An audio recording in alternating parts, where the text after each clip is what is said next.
Method or the Martin Luther King Method? Jay, take this one. This is all you. We'll all stand back and let you take this one. We've been dominating this conversation. Yeah, we've really been taking it. So we want to hear your voice. It's definitely the Malcolm. Yo, I did not expect you to answer that so casually. But all right. It's. I mean, hate to say it, but I saw in a TV show once. Anger gets shit done. Anger gets shit done. That is not wrong.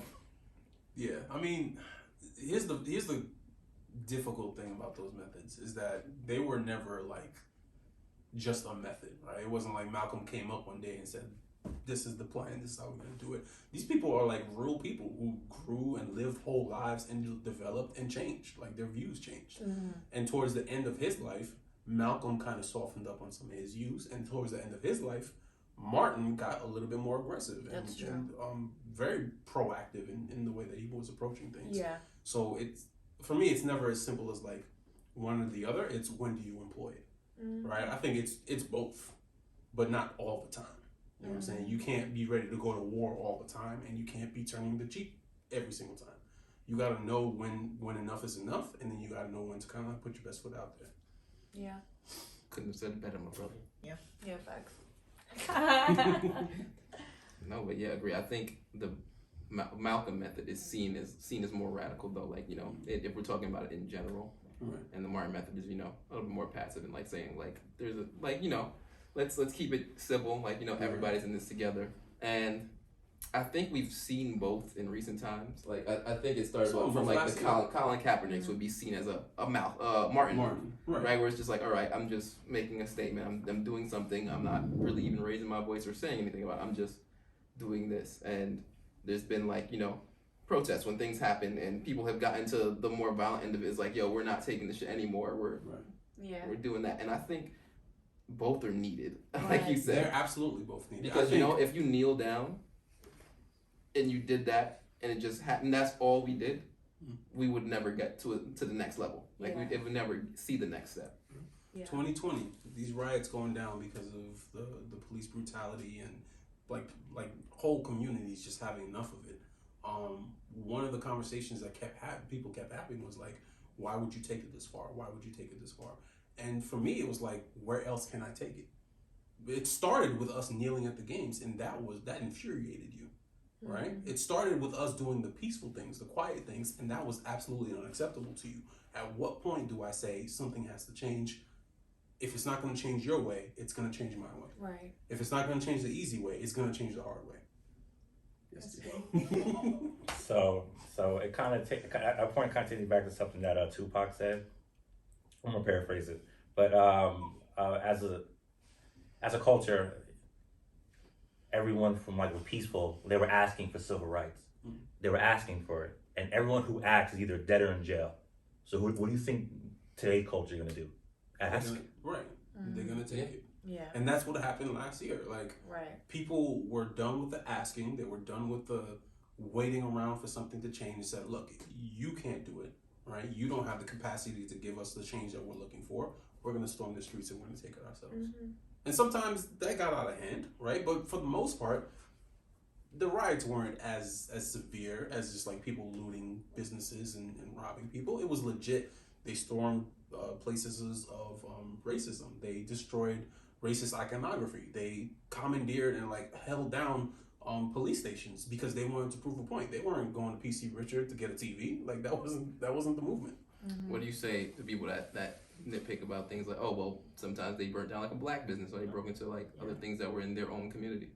What do we say to that though? When people are angry, you deal with the full force of that anger, and you had an option, right, to address the anger before it got to that point. You saw it bubbling and building over the years, and rather than listening, providing some sort of avenue for that to provide real positive change. Because after the riots, the NFL decided to walk back some of its restrictions and started being very pro-black, right? The NBA started, having the players showcase pro-black sentiments and anti-racist sentiments. You could have done these things. You could have always done these things. Your resistance to it led it to get to a point where shit got out of hand, And now people are so frustrated and so angry, right? And not to justify the things they did, but when you're pissed off, you don't care about the consequences of your actions. And rather than just dealing with the positive change you can make now, you let it get to the point where everything's out of hand, right? So I was like, yeah, it's unfortunate, and my heart goes out to every person, black or otherwise, who lost businesses in the middle of a pandemic when no one's working, and the nation is in a financial crisis. But this is what happens when you ignore the suffering of your people. I was gonna say, like, then the whole concept of destroying your own community, like, the majority of us don't even own anything in our community, so are we destroying our community if we don't own anything?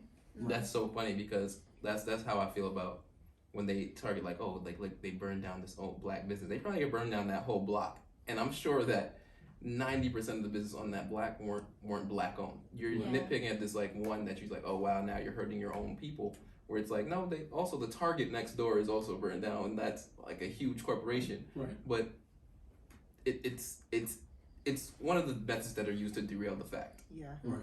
It's like, okay, you're hurting your own community or whatever. They don't own anything in this community. The person that broke that store is not a good friend of the neighbor or a good friend or a frequent. Burn it down, someone would have stopped them. It could have been also someone from the outside, someone that's just, oh, I've seen everybody just acting crazy, so I'm just gonna go in here and, mob mentality. I'm just gonna go in here and do whatever too. It's not necessarily that black and white to be like people are burning down their quote unquote own communities, which they don't. There's I also think of antagonists that came from outside the community to like wreck shit. So whenever people travel state lines just to break the law, right, and not like, oh, I'm gonna do a million man march type thing where I'm just being part of the movement. I'm coming for fucking TV, or I'm stealing some shit. Oh, or they I'm burning looting? down business. Yeah, they looting. Oh, they looting? All right, pack up the car, we out.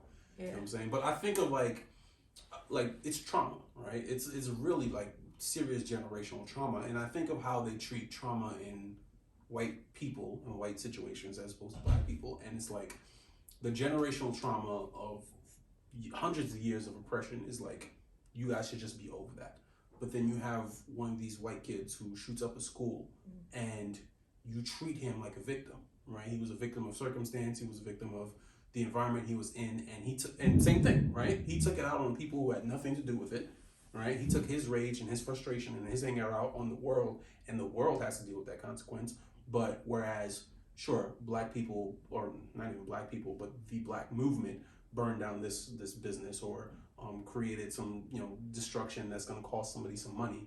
How's that equivalent to hundreds of people's lives at risk because one person decided, yeah, I'm going to go to this building, I'm going to shoot up the school. You know what I'm saying? It's ridiculous. And then even thinking about like that we have this generational trauma or like this history, it's not even like a history, it still continues. So it's like hard to be like, oh, get over it when it's still happening. And when we're talking about Malcolm versus Martin, as Martin Luther King Jr. once said, I'm going to paraphrase, riots are the voice of the oppressed. So it's just like, it sounds like such a, like, I don't know how people don't know how stupid it sounds to think about why people are doing these kind of things and where this anger is coming from, to be like, but they burned the store down and nobody fucking died. Like, what? Okay? Like, it just sounds more ridiculous. about property than like actual human life. Yeah, exactly. Because these people are raging and trying to make it heard that their family, their friends, their community members are being gunned down and nothing's being done about that. I would want to inflict that pain on you. I would want you to feel some sort of pain so that maybe you can finally get it, right? It's not 100% logical, but I've tried explaining the pain to you, right? I've tried telling you that this was my fiance that got gunned down on his wedding night, or my son who was literally minding his businesses was followed around and murdered in the streets like a dog, and none of that mattered to you. So maybe when you see your community burning, you might understand what it feels like on the inside for me, right? Taking that and putting it out on the outside. Yeah. Thanks, Jake, for your input there. Yeah. Hey, look, you asked me a question, I answered it. That's direct stuff on again. Yeah, man. Assalamu alaikum. So now, that's it. Any questions?